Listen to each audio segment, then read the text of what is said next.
This will be the fourth and last of our 4-part series on the upgrading, refurbishing, and repair of this Acer Aspire V3 notebook or laptop.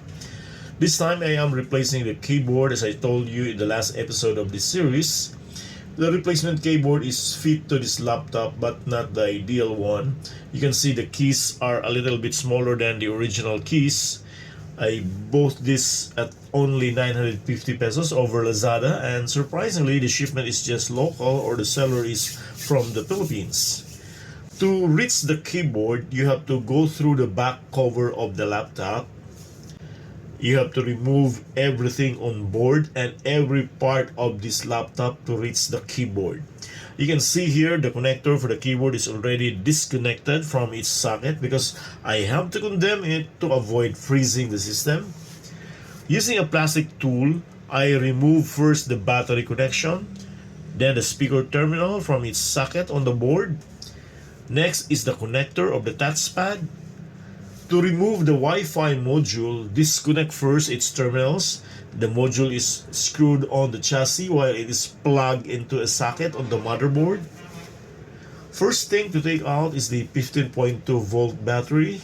Next is the solid state drive or SSD that we just replaced few days ago for the mechanical drive.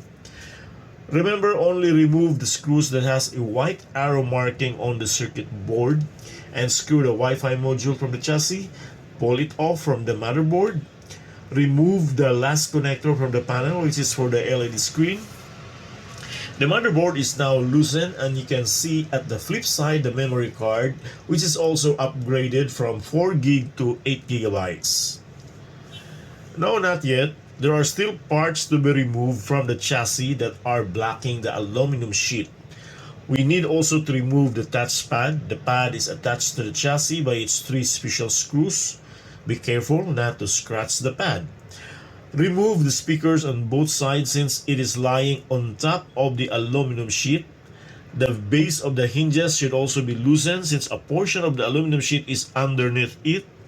The aluminum sheet is fastened to the chassis and to the plastic frame of the keyboard by means of plastic rivets. You have no choice but to pop out the sheet from the plastic rivets using a sturdy flat tool or any similar tool. Here I'm using the handle of a tweezers. Be careful while using the tweezers and avoid touching the screen of the laptop underneath the base. Also, don't damage the aluminum sheet. You have to use that again after installing the new keyboard. I can say removing this aluminum sheet is the most difficult part and most delicate. You have to ensure you won't damage it while exerting a little force to pop out the sheet from the plastic rivets. Finally, I have removed the aluminum sheet and now the keyboard is being removed from the plastic frame on the chassis. The screen of the keyboard is just underneath it. Hence, I told you earlier to be aware of it. Remember the placement of the keys with respect to the touchpad area. Just press the keyboard back to the frame and apply force to fit into the plastic rivets. Although some of the rivet heads were already loosened, but still it can hold the keyboard. Reinstall the aluminum sheet and be sure to insert the keyboard flex connector through the hole. Press the aluminum sheet against the plastic rivets to make it stable. Reinstall the touchpad using the 3 screws, then the 2 speakers. Before you reinstall the motherboard, fix first the hinges that were adjusted during the dismantling. Now reinstall the motherboard and remember the white arrow markers where screws should be placed.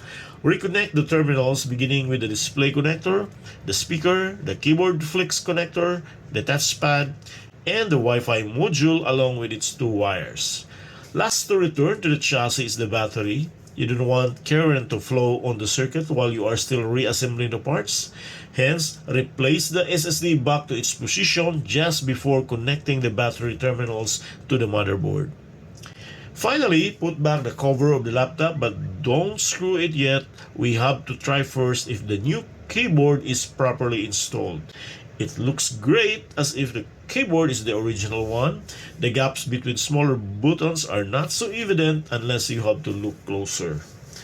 Here's the typing test, and yes, it works.